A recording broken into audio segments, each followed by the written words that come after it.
기도하겠습니다. 사랑의 아버지, 우리에게 노마서를 허락해 주시고 노마서 깊이를 더하게 하심을 감사합니다. 인류 역사 이래 노마서만큼 많은 사람에게 감동을 주고 역사를 변화시킨 말씀이 없음을 우리가 역사적 사건을 통해서 확인하고 또 우리가 이 말씀을 대합니다.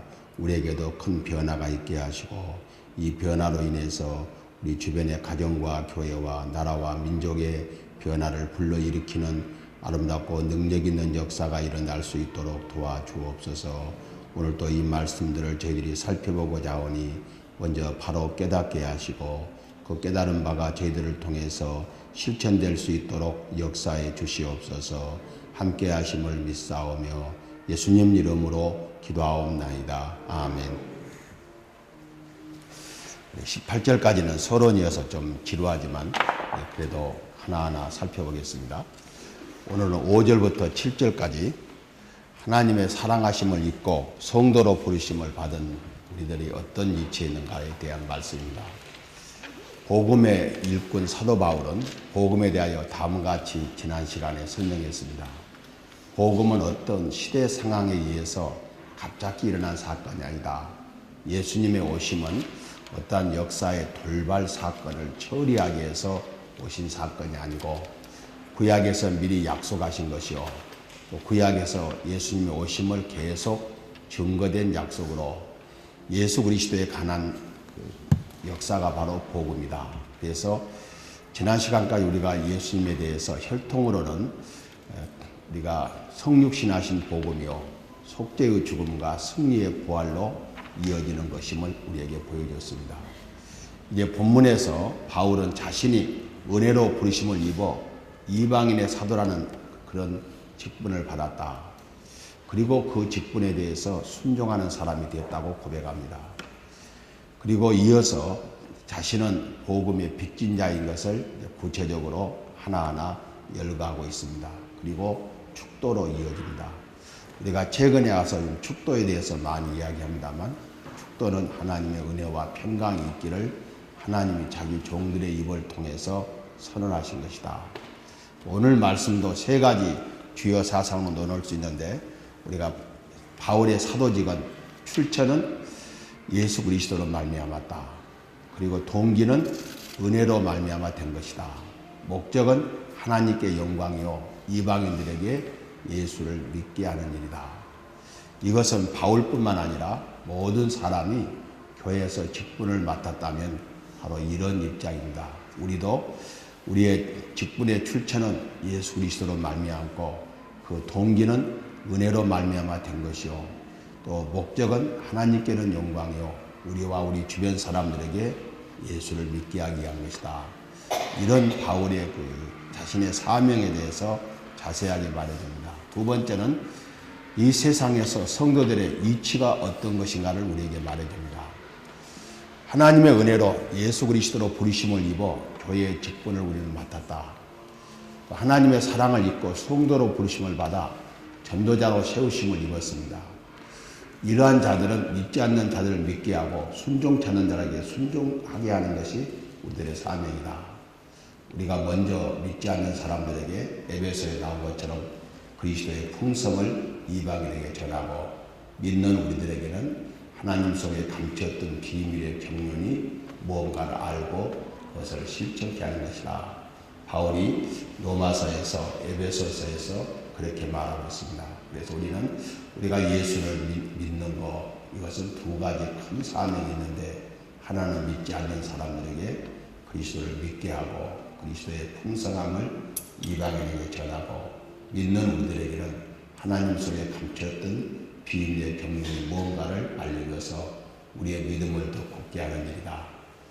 우리 축도에 대해서 또 오늘 또 나오는데요. 기도는 우리가 예수 그리스도의 이름으로 하나님께 우리의 사정을 아뢰는 거고, 축도는 하나님께서 자기 종들을 통해서 백성들에게 복을 피는 그것이 바로 축도입니다. 그래서 우리가 축도와 기도는 분리되는 것이다. 그래서 기도하다가 이어서 축도로 가는 것이 아니라 일단 예수 그리스도 이름으로 기도하면 하고, 기도가 끝난 다음에 축도로 이어지는 것이 정상적이라.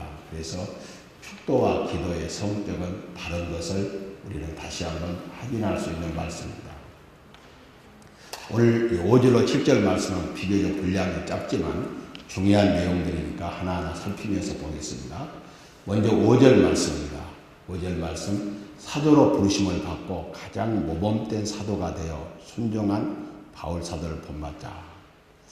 우리가 바울 그러면 앞에서도 말씀드린 것처럼 예수님 다음으로 기독교를 세운 사람이다.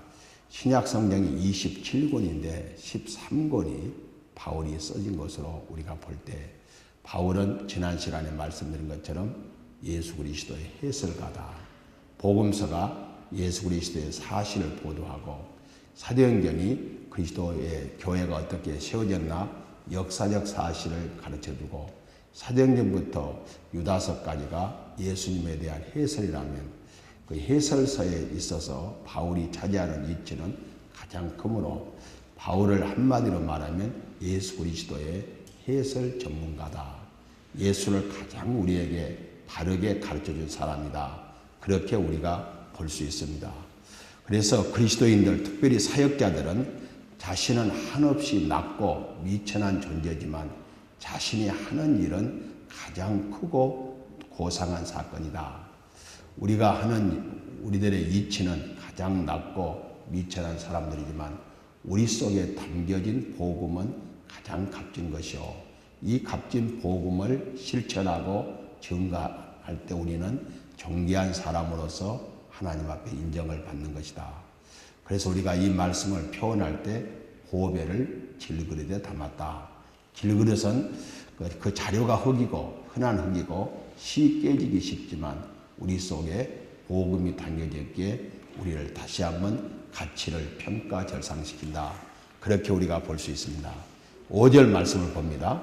그로 말미암아 우리가 은혜와 사도의 직분을 받아 그의 이름을 위하여 모든 이방인 중에서 믿어 순종케 하는 얘기를 했습니다. 먼저 바울의 사도의 자격은 어디로부터 왔는가? 그로 말미암아 그는 바로 예수 그리스도입니다. 바울이 사도된 조건은 자기 어떤 헬라 철학이나 히브리인으로서 바리새이나 로마 시민권자가 바울의 사도되게 하신 것이 아니라 예수 그리스도의 은혜로 말미암아 된 것이다. 주께서 원하시는 대로 우리에게 은사와 직분을 주셨다. 우리가 은사와 직분을 받게 됐는데 이것도 주님이 원하신 것이다. 그리고 그 영광을 받으신 구주의 특권이다. 특별히 에베소 우리가 4장 11절 말씀 보면 그가 예수님이 어떤 사람은 사도로, 어떤 사람은 선지자로, 어떤 사람은 복음 전하는 자로, 어떤 사람은 목사와 교사로 삼으셨다. 그리고 고린도전서 12장에 성령께서 각 사람에게 직분을 주셨다. 우리가 원해서 되기도 했지만 사실은 주께서 원하시는 대로 우리에게 은혜를 베푸셨음을 우리에게 보여줍니다. 그의 자격이 무엇으로 이루어졌는가? 주의 은혜로 그 자격이 주어졌다. 바울이 사도로 부르심을 받을 때 그의 형편은 어떤 사람인가? 가장 반기독적인 사람이었다. 핍박하는 사명을 띠고 살기 등등하여 다메섹으로 가던 도중에 예수님을 만났다. 그래서 사도행전 9장에서 바울은 예수님을 만나게 된 것, 예수님과의 설득당한 것이 아니라 예수님에게 그냥 항복한 것이다. 손을 들고 주여 니시나이까 할 때 그가 나는 네가 핍박하는 예수라고 할 때 그는 그 앞에 엎드려졌다. 그리고 그는 이미 예수에 대해서 반대하기 위해서 많은 자료를 갖고 있기에 그 반대하기 위해서 얻어진 모든 그의 지식과 자료는 예수를 구주로 영접하는데 즉시 사용됐음을 우리는 보게 됩니다. 그래서 이 모든 것 주님께서 그를 부르셨기에 은혜로 그의 자격이 주어졌다.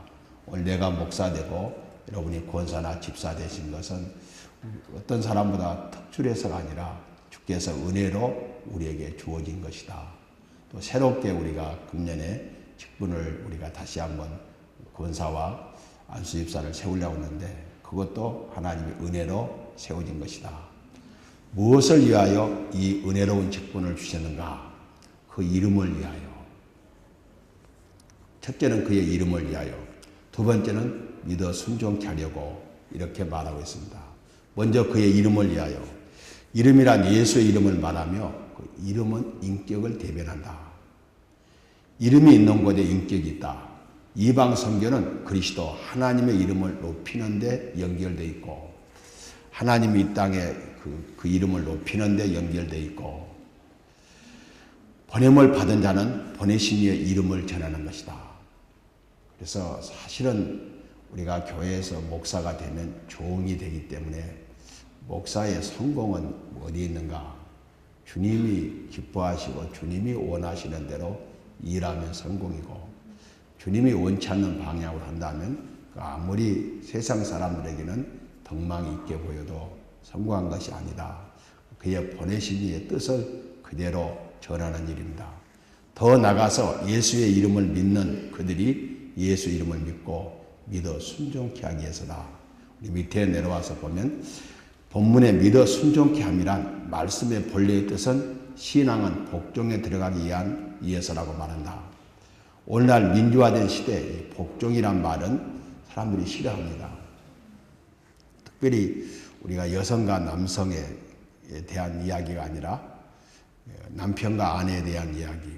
여성이 남성에게 복종하라. 그것은 그렇게는 가르치지 않습니다. 그런데 아내는 남편에게 복종하라. 이것은 아내가 더 우수해서가 아니라 이것이 하나의 질서다. 우리의 공동체는 질서가 있어야 되는데 그 질서를 지키는 데서 그 질서 때문에 복종하는 것이지 인격적으로 우월해서가 아니라는 겁니다. 그런데 우리가 예수님에게 복종하는 것은 그는 창조주이시오 우리는 피조물이다. 그래서 사람들은 보편적으로 이렇게 말합니다. 왜 선악과를 만들었는가? 뻔히 먹을 줄 알면서 전지전능하신 분이 그것도 몰랐겠는가? 그렇게 말하지만 사실은 하나님과 우리 인간의 관계는 그는 명령하시는 분, 우리는 명령을 받는 분.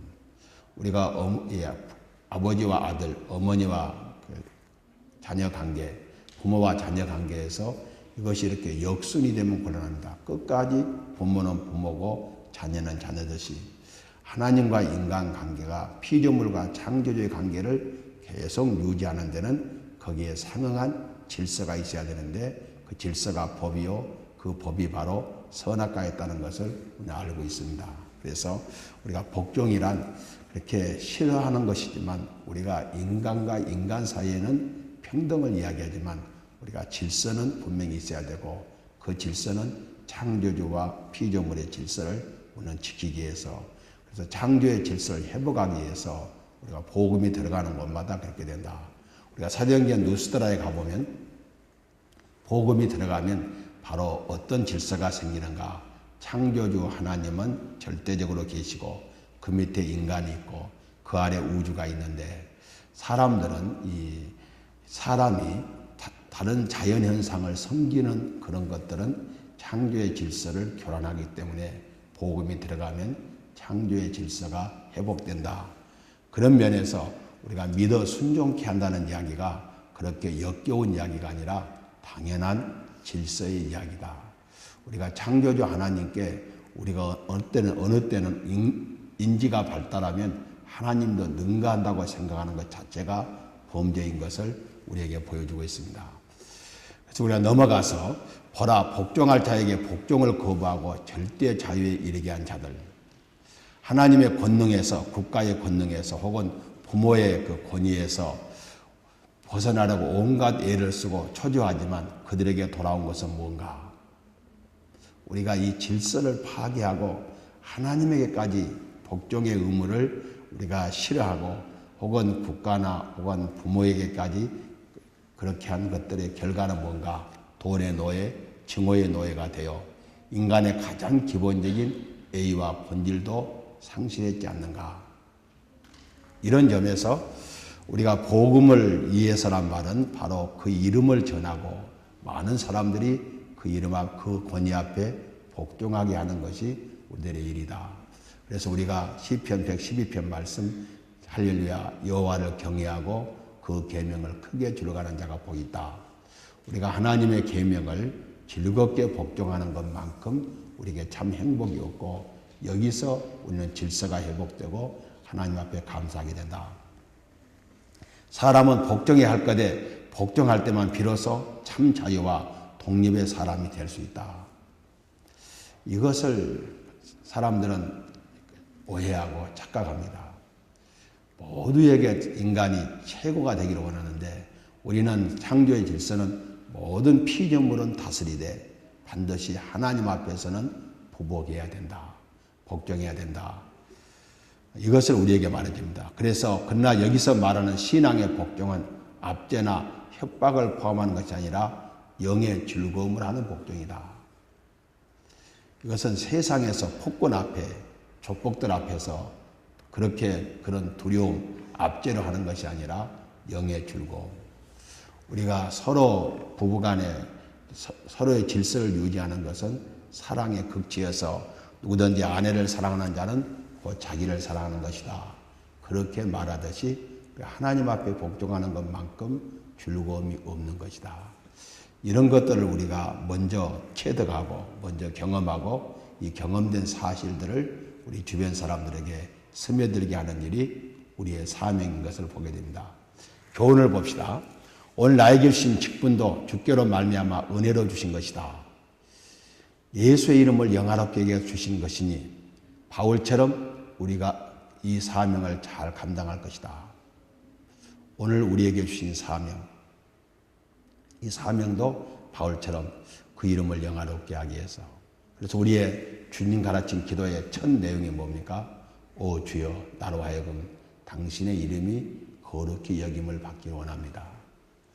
우리가 이렇게 함께 주님 가르친 기도로 기도합시다 할 때 하늘에 계신 우리 아버지여 이름이 거룩히 여김을 받으시오며 그렇게 기도하지만 우리가 개인적으로 기도할 때는 그럴 필요 없잖아요. 오 주여 오늘도 나로 하여금 당신의 이름이 거룩히 여김을 받기 원합니다. 오 주여 나의 일생을 통해서 당신의 이름이 높이 드러나기를 원합니다. 이렇게 우리는 자신의 입장에서 이런 기도가 우리에게 기초적인 기도고 주님께서 기도를 가르치실 때 그 내용을 먼저 기도하라. 이것은 우리가 여기서부터 하나님과 우리의 관계가 출발함을 보여줍니다. 오늘 우리 주변에 믿지 않는 이방인들에게 믿어 순종케 하는 복음의 증거를 하기 위하여 우리가 먼저 믿어 순종하는 자가 되자. 그래서 믿어 순종하는 자에 받는 분복이 무엇인지 우리가 시편 107편 33절부터 43절까지 말씀 우리가 살폈는데 거기 보면 정말 하나님께서 우리의 생사와 높낮이와 부와 천가 이런 모든 것들을 조절하신다. 하나님의 조절 속에 우리가 있는 걸 생각할 때 우리가 하나님을 그 이름에 순종하는 자들을 하나님이 어떻게 우리를 조절하시는지 우리 알게 되고 이 하나님의 조절에 대한 가장 실감 있는 사람들이 영국의 청교도들입니다. 그 중에 특별히 물질에 대해서 그들은 있는 시간과 모든 것을 총동원해서 열심히 일합니다. 일한 결과로 소득이 들어오면 그 소득을 자기가 다 관리하는 것이 아니라 자기 능력의 범위를 넘어서서 소득이 오면 그걸 다른 곳에 줬는데 그것이 기부문화예요. 기부가 왜 생기는가? 처음에 물론 우리가 구제는 자기가 없으면서도 이렇게 가난한 사람에게 분배하는 것이 우리의 기독교인의 구제입니다. 그런데 정의는 뭔 거요?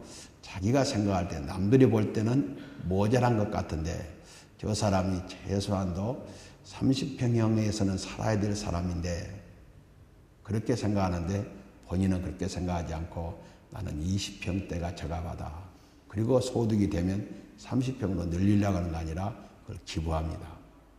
기부 문화가 발달해요. 그러니까 기독교인들은 기독교가 발달하는 곳에 기부 문화가 발달합니다. 그런데 오늘 우리 한국 교회에 기부 문화가 사실은 교인들이 많아도 기부 문화가 그렇게 많이 발달하지 못한 것은 우리들이 아직 기독교의 문화에 깊숙이 젖어들지 못하고 아직 우리들의 전통적인 생각과 기독교의 그 생각이 아직 이렇게 새롭게 기독교인 생각으로 바꿔놓지 못한 그런 원인도 있습니다. 두 번째 봅시다. 오늘 우리는 하나님의 사랑을 입고 성도라 부르심을 받았다. 로마는 당시의 로마 제국뿐만 아니라 로마가 다스리는 지중해 세계에서 가장 큰 도시입니다. 그 도시에는 네로라는 사람이 많아요. 지금 우리 한국 서울에도 네로라는 사람이 많잖아요. 여러분, 참 우리가 지금 FTA 협상을 하는데 어떻게 보면 기분 좋잖아요. 거대 미국이 우리하고 이렇게 맞서서 지금 이렇게 협상을 하는 거 보면 우리 시장을 그렇게도 크게 봐서 우리가 고기를 잘 먹으니까 소고기 시장을 놓고 그렇게도 강하게 하는 거 보면 야, 옛날에 명절 때나 고기 먹었던 때에 비하면 참 기분이 너무 좋아요. 우리나라 사람들은 어쨌든 잘 먹고 사니까 미국이 자동차 시장을 양보하면서도 양보 안 할 수 없어서 양보하면서도 소고기 시장을 개방하라고 그렇게 미국 전 정치 세력이 압력을 넣는 것 보면 우리가 대단하다. 저놈들 소고기 갖다 줘봐야 돈 없어. 사 먹기도 못할 놈들 그러면 그렇게 밤을 새워서 협상을 하겠어요. 우리가 어쨌든 잘 먹으니까 먹는 데 보면 놀라게 먹으니까 소고기 시장이 되게 부러운 것 같아요. 그래서 참 제가 기분 좋아요. 우리가 경제가 4, 5년 후에 이건희 회장이 어렵다 그런 예측이 전혀 틀린 것은 아니지만 그렇게 어려워서 4, 5년 후에 망할 것 같으면 그렇게 소고기 시장 개방을 하겠어요? 계속 소고기를 사 먹을 나라 같으니까 계속 소고기 시장 개방을 하고 그랬지. 그래서 뉴스를 들으면서도 기분도 좋더라고요. 우리나라는 보는 것 같다. 지난번 성수이가 한국에 있을 때 이스라엘 가기 전에 이스라엘 대사하고 하얏트 호텔에서 식사를 같이 했어요. 그런데 그 이야기를 하더라고요. 자기 나라 누가 투자를 하면 그 사람이 어느 지역에 투자를 하면 전부 따라 사는데 그 사람이 한국에 지금 투자를 하니까 한국의 투자가들이 한국으로 몰려오고 있다고 그 이야기 하더라고요. 그러니까 미래를 보는 사람들은 그래도 한국이 앞으로 먹고 살만한 나라가 될 것 같으니까 이렇게 집요하게 자동차를 열어주면서도 이렇게 소고기 시장을 놓고 최후에까지 줄다리기를 하는 거 보면 그래도 하나님께 감사하다. 저는 뉴스를 들으면서 그런 생각을 했어요. 어쨌든 기라성 같은 사람들이 로마에 많았어요. 왕과 귀족들 그리고 각종 지혜자들, 부자들 그리고 로마 판도에 7천만의 그 노예가 있었으니까 그 노예들이 주로 로마 도시에 집중되어서 언제 노예들이 폭동을 일으키면 로마가 무너질 줄 모르는 그런 엄청난 비애에 젖은 사람들도 로마에 가득 있었는데 소수의 유대인과 상당수의 이방인들이 예수를 믿어서 로마 교회가 형성됐어요. 그래서 그들이 누구인가를 지금 이야기합니다. 이제 넘어가서 6절로 7절 상반절에 너희도 그들 중에서 지금 로마의 많은 사람들 중에서 예수 그리스도의 것으로 부르심을 받은 자니라. 로마에서 하나님의 사랑하심을 받고 성도로 부르심을 받은 자에게 그래요. 지금 세 가지를 이야기합니다. 바울은 로마 사람들에게 그들은 그리스도의 부름을 입은 자들이다. 그들은 이방인 가운데 있었어요. 율법으로 보면 선택 밖에 있는 사람들이었어요. 그런데 그들이 이제 그리스도인으로 부름을 입었어요. 그들은 하나님의 말씀을 들었고 그 말씀이 자신을 부르시는 말씀으로 받아들이고 성령의 내적 부르심을 경험했어요. 그래서 우리가 성삼위 하나님의 구원 사역이 있잖아요. 창세전에 우리를 부르실 것을 계획하시고 십자가상에서 우리의 구원을 성취하시고 성령께서 우리를 현재 불러주셨어요. 그런데 그 성삼위 하나님의 구원 사역이 로마에 있는 소수의 사람들에게 임하게 됐다는 거예요. 얼마나 우리가 감사할 일인가. 사실은 지금 우리나라가 100년 전에 우리가 태어났다면 우리는 예수 믿을 확률이 극히 적습니다. 토마스 목사가 성경을 가지고 와서 대동강변에서 던져버렸는데 불에 타면서 그걸로 담배를 말아 피우던 사람들이 그걸 보고 예수 믿었고, 벽지를 발랐던 사람들이 예수 믿었고, 뒷간에 가서 휴지로 쓰는 사람들이 그걸 읽다가 예수를 믿은 사람이 생겼다.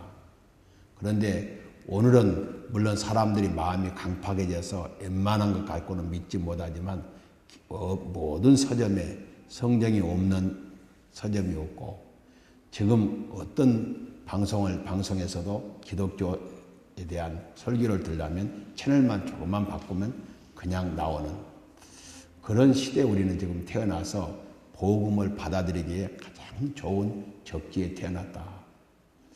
세종대왕 때 태어났더라면 우리는 세종대왕의 집현전 학자가 됐어도 우리가 예수를 접하기는 참 어려웠을 텐데, 오늘 이 시대에 우리가 태어난 거 너무도 감사한데, 로마의 많은 사람 가운데 소수의 사람이 그리스도의 부름을 입었다는데 정말 하나님께 감사했습니다. 그리고 로마서 우리가 10장 8절 말씀 보면, 말씀이 내게 가까워 내 입에 있으면 내 마음이 있도다. 정말 말씀이 우리에게 이렇게 온다는, 그래서 복음이 들어간다는 말은 무슨 말인가? 우리 성교학적인 측면에서 그렇게 말씀드렸죠. 복음이 들어간다는 것은 하나님의 말씀이 들어가는데, 하나님의 말씀은 전파로도 들어가고 혹은 구두로도 들어가고 문자로도 들어간다. 그래서 주로 복음이 문자를 통해서 많이 들어가는데, 문자가 없는 고대는 미개인들에게는 문자를 만들어주고 그들에게 또 그 나라 말로 성경을 번역해서 보내준다.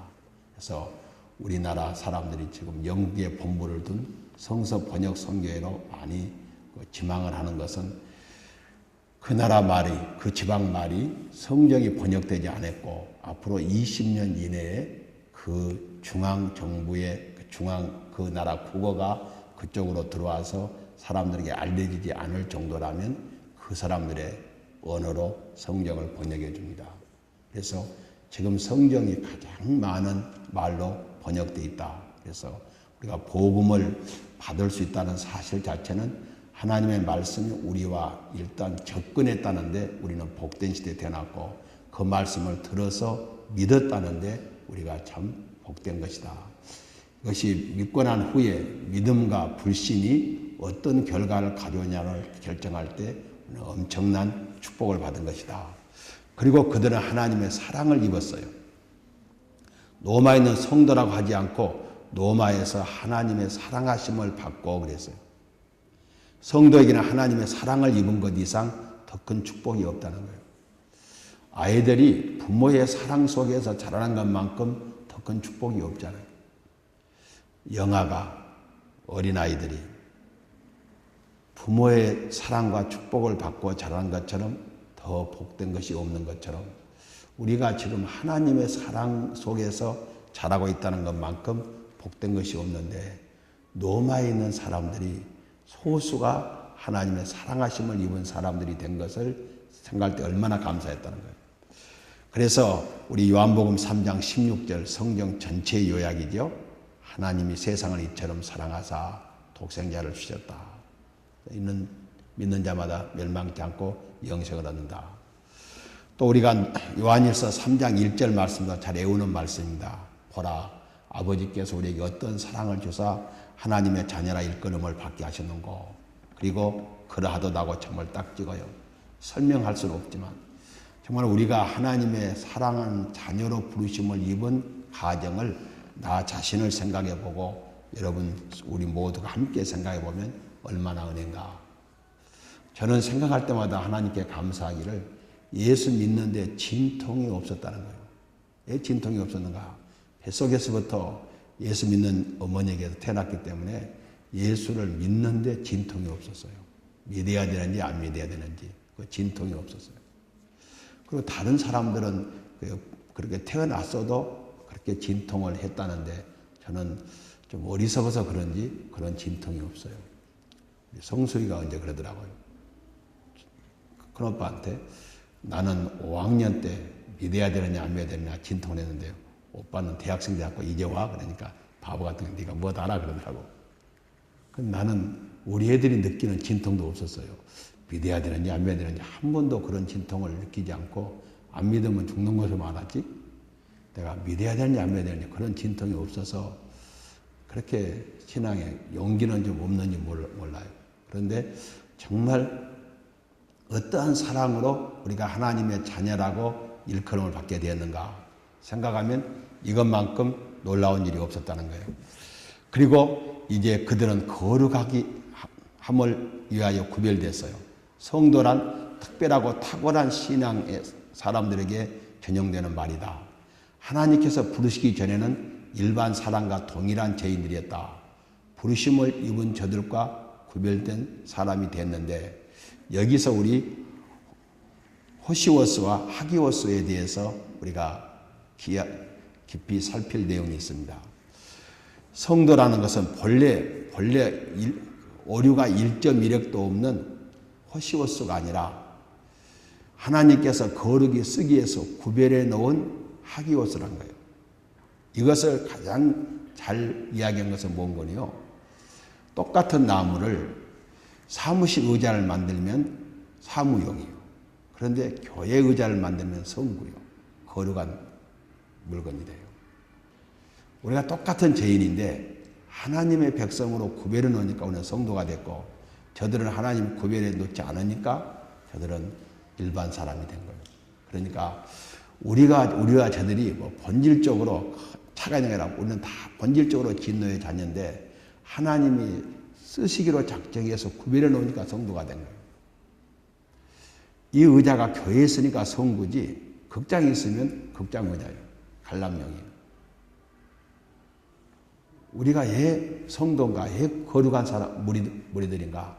하나님이 거룩하게 쓰시려고 구별해 놨어요.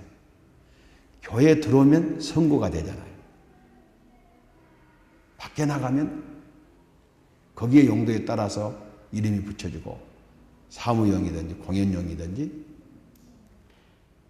다른 업무용으로 쓰지만 일단 교회에 들어오면 거룩이 구별돼서 하나님 앞에 거룩하게 쓰임받는 물건이 되는 거예요.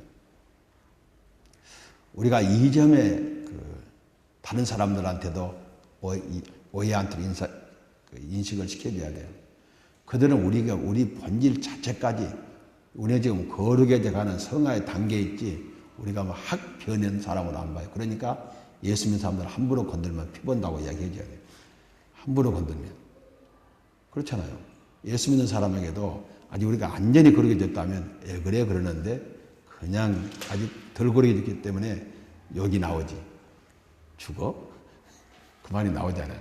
우리는 아직 거룩해진 사람들이 아니라 하나님이 쓰시려고 구별되어 놓은 거룩한 사람들이다. 이 호시오스와 하기오스가 우리를 참 감동 주잖아요. 이 말씀 하나가. 똑같은데 하나님이 우리를 거룩히 구별한 거. 똑같은 의자가 여기 왔으니까 성구가 된다. 이렇게 생각하면 가장 우리에게 해석을 잘해주는 말씀이에요.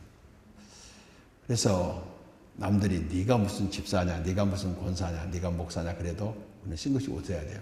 내가 너보다 나아서가 아니라 하나님이 거룩한 무리 속으로 구별해 놔서 내가 너보다 낫지. 내가 도덕적으로 너보다 모든 건 많다.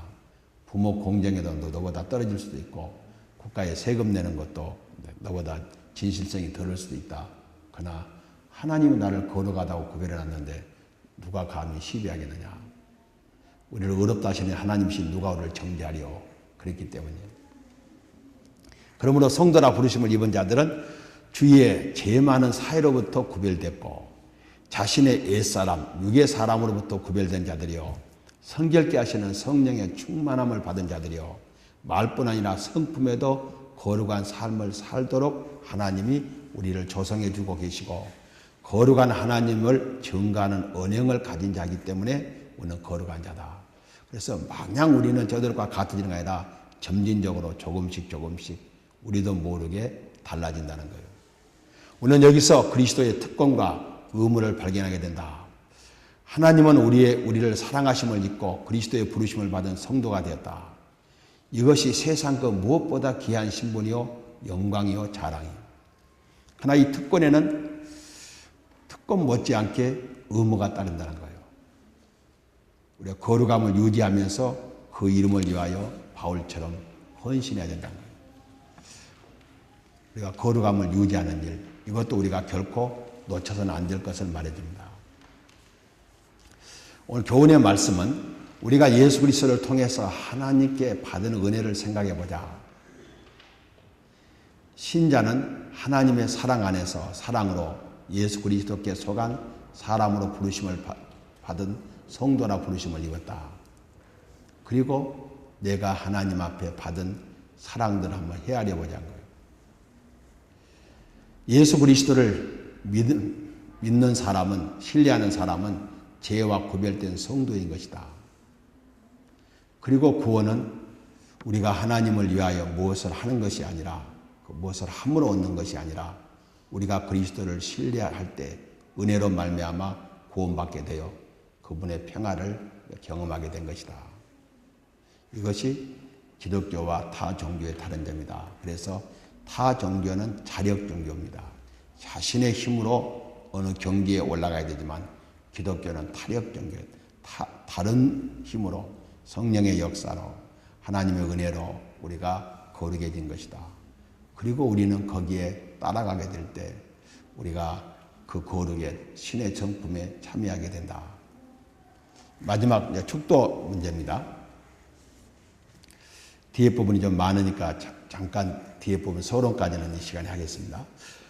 로마 교회를 향한 바울 사도의 축도는 유효한 축도다. 바울의 축도뿐만 아니라 주께서 재림하실 때까지 교회 생한 주의 종들의 모든 축도는 동일하다. 그래서 왜 동일한가 지난번 잠깐 말씀드렸죠. 지금도 주의 종들의 축도가 유효하다 하는 근거는 가야바를 통해서 우리가 알 수 있다. 하나님의 그 대행 기구에 하나님의 사자로서 일한 사람 가운데 역사적으로 5사람 나쁜 사람을 고르라면 가야바가 그 속에 들어갈 거예요. 인권이 예수 죽이는 일에 선봉장에 섰기 때문에. 그런데 그렇게 악한 가야바도 요한복음 11장에 예수를 지금 우리가 이 주간입니다. 예수님께서 호산나 만세를 부르고 예루살렘에 입성했어요. 이제 이대로 놔두면 호산나 유대인의 왕으로 영접한 거예요. 놔두면 내란이 분명히 일어나잖아요. 내란이 분명히 일어나요. 내란이 일어나니까 어떻게 하면 좋겠느냐 해서 산헤드린 공회가 갑자기 모였습니다. 모여서 예수 문제를 놓고 토론을 벌려요. 그런데 길이 없는 거예요. 예수를 놔두면 반란이 일어나고, 반란이 일어나면 로마 정부가 와서 진압을 합니다. 로마의 군사력은 막강하기 때문에 유다 소도시국가가 이걸 이길 수가 없어요. 지금도 로마 석국 아래 있지만. 그리고 지금까지 모세 이후로 예루살렘 성전의 그 제사 제도가 최고로 융성할 때예요. 6월절에 26만 마리가 잡혔으니까. 엄청나요. 모세 이후로 이렇게 제사 제도가 왕성할 때가 없었어요. 그러니까 그들의 눈으로 보기는 유대 종교가 최고조로 부흥된 거예요. 로마의 치안 질서 유지하에서. 그것이 로마의 평화 정책이죠. 로마의 평화 정책은 7천만의 노예를 희생을 통해서 로마가 평화가 유지되지만 어쨌든 유대인들 입장에서도 유대 종교가 최고조로 부흥될 때예요. 전쟁이 일어나면 이 제도가 무너져요. 그러니 어땠으면 좋겠느냐. 그들은 하나님의 법으로 예수를 처리할 길이 없는 거예요. 그러니까 가야바가 쭉 듣다가 대세양이 이렇게 말해요. 야, 산헤드린 공회 회원 정도 되는 사람들이 그것도 모르느냐.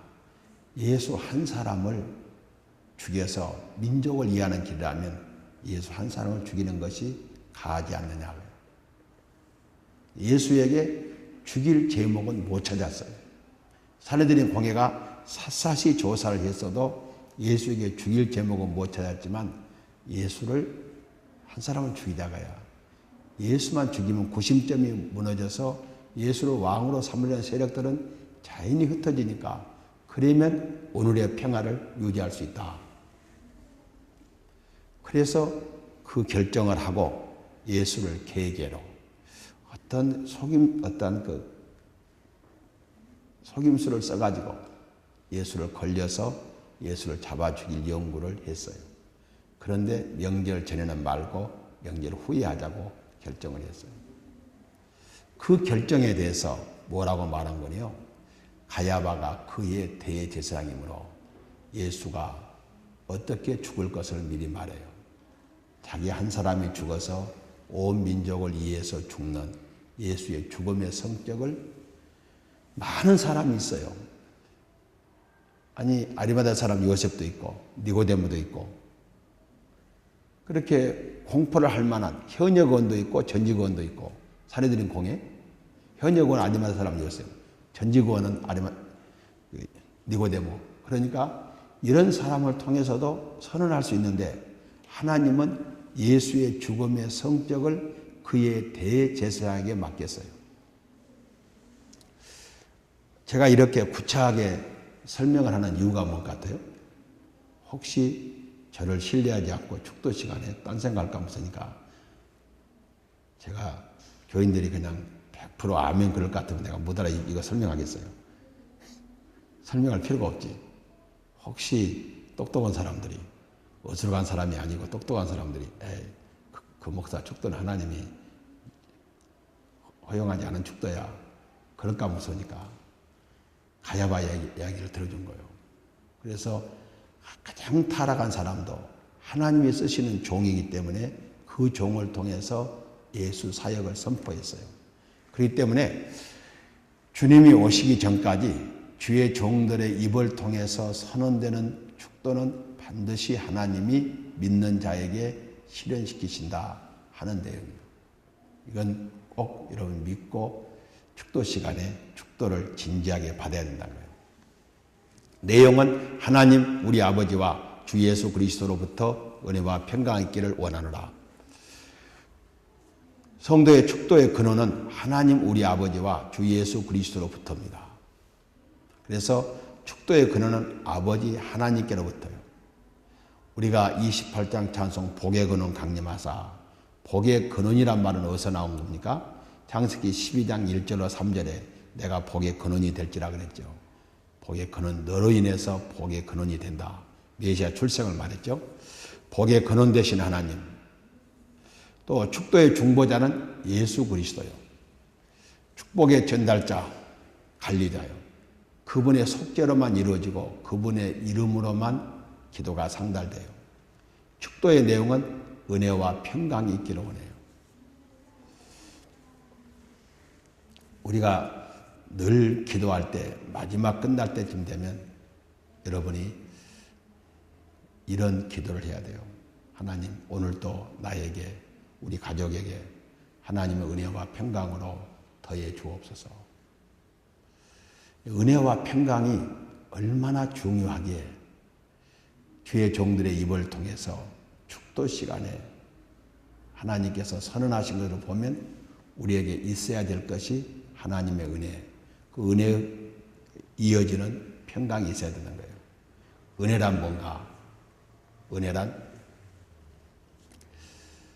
카리스로 바울 서신에만 100번 나옵니다. 우아함, 아름다움, 호의.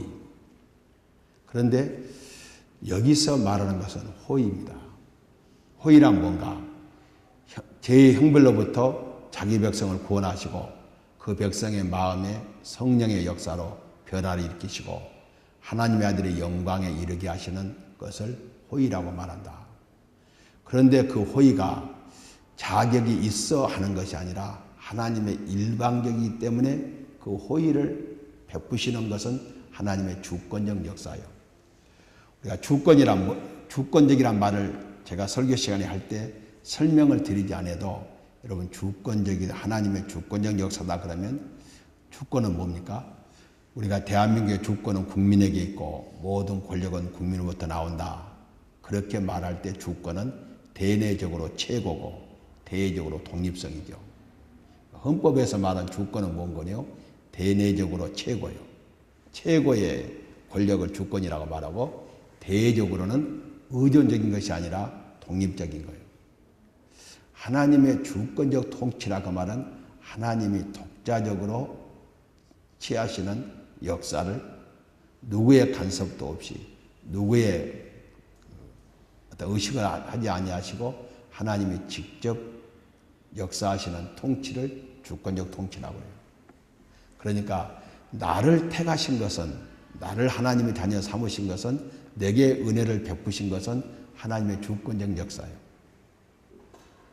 그래서 하나님 편에 볼 때는 주권적이고 무조건적이요, 인간 편에서 볼 때는 공로 없이 받는 가분한 거, 그걸 은혜라고 해요. 대통령이 장관을 임명했어요. 최근에 임명된 장관이 예를 들면 이재정 장관을 임명했다. 통일부 지금 성공회 대학 총장하다 신부입니다. 근데 상당히 그쪽 그 신부가 좌파적인 생각이 많은 그런 신부님이죠. 이재정 신부를 통일부 장관으로 세웠어요. 그러니까 이재정 신부가 청와대 가서 임명장을 받는데 대통령한테 감사합니다. 최선을 다해서 대한민국 통일 업무를 잘 감당했습니다. 미래가 남아 잘하겠습니다. 그래야지 각하가 5년 동안 취적 가운데 제일 잘하신 일을 저를 통일장관 시킨 겁니다. 어떻게 그렇게 책임자를 하셨습니까? 그러면 당장 그만두라고 그래요. 장관감이 돼서 청문회 통과해서 장관이 됐다 손 치더라도 대통령 앞에 가서는 부족한데 참 저를 장관으로 봐주셔서 세우셔서 감사합니다. 충성하겠습니다. 그래야 되잖아요.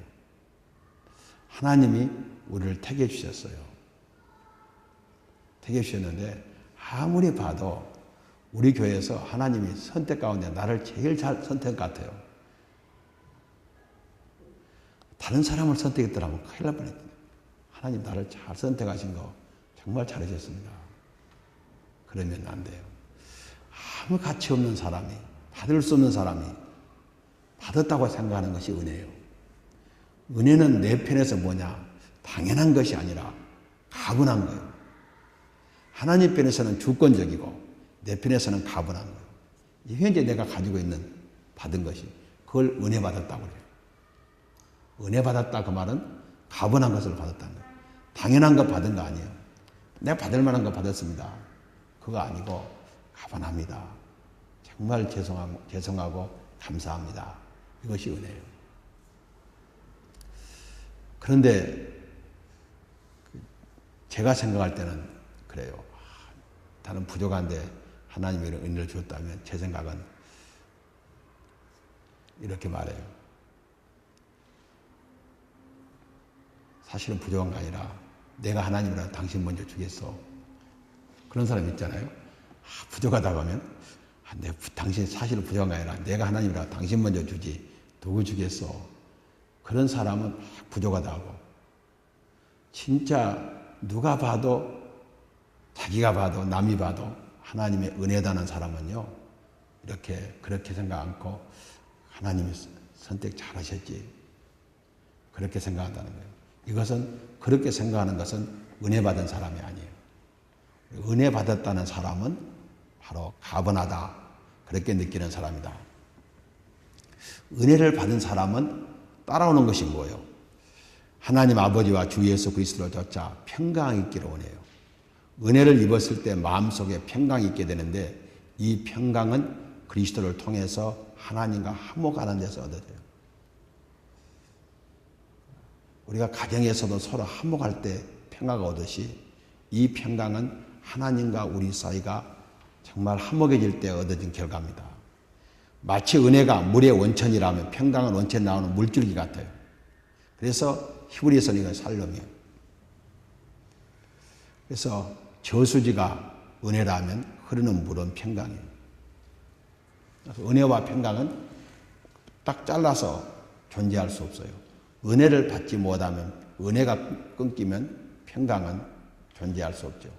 하나님의 은혜의 물줄기가 있는 동안 그에게 평강이 있지, 하나님의 은혜의 물줄기가 끊어지는 순간은 우리에게 평강은 존재할 수 없다는 거예요.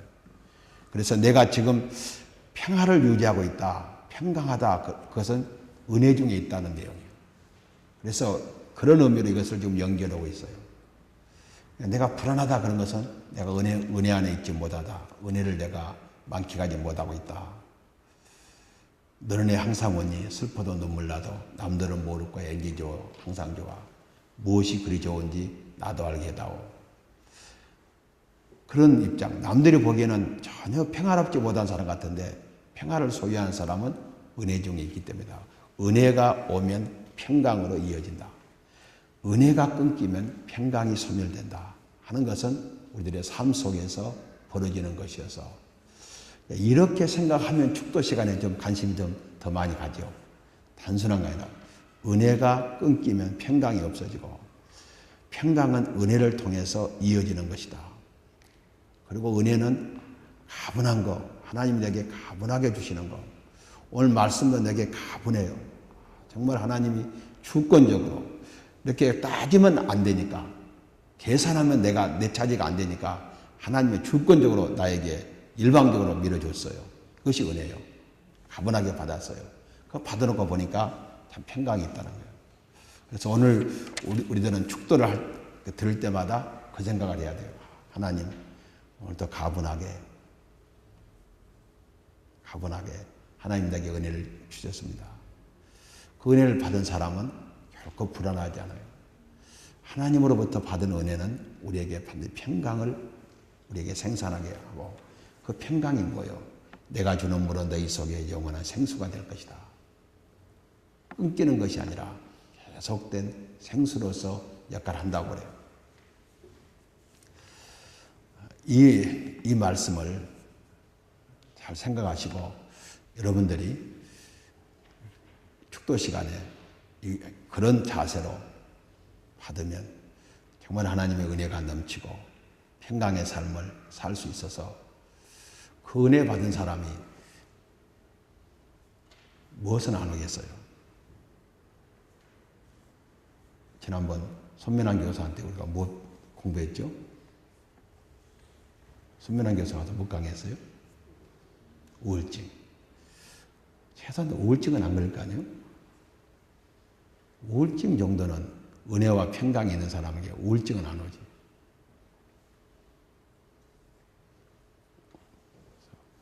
우울증이 너무 많대요. 그래서 내가 걱정이 돼요. 박순아 권사가 걱정이 되더라고. 어제 독일서 온 이영길 목사가요, 뭐라고 말한 거냐? 한강변이나 독일의 강변에 사는 사람들은 우울증이 걸린대요. 매번 똑같은 것만 보니까. 그런데 우리처럼 산을 보고 사는 사람은 산이 매번 바뀌니까 우울증이 안 걸린데, 물만 보고 쭉 사는 사람은 우울증이 걸린대. 그래서 박순아 권사 이렇게 그 말 듣고 부엌에서 이렇게 보면 한강이 보이던데, 그는 성질이 할달하니까 우울증은 안 걸리겠다 속으로 그랬지만, 어쨌든 강을 보고 계속 똑같은 것만 보면 우울증 걸린다 하더라고. 우리는 우울증 걸릴 시간이 없죠. 그래서 은혜와 평강을 받은 사람은 최소한도 우울증을 안 걸리고 우울증은 치료되지 않겠는가. 그래서 평생 우리하고 우울증하고는 관계없는, 우울증도 문화병이에요.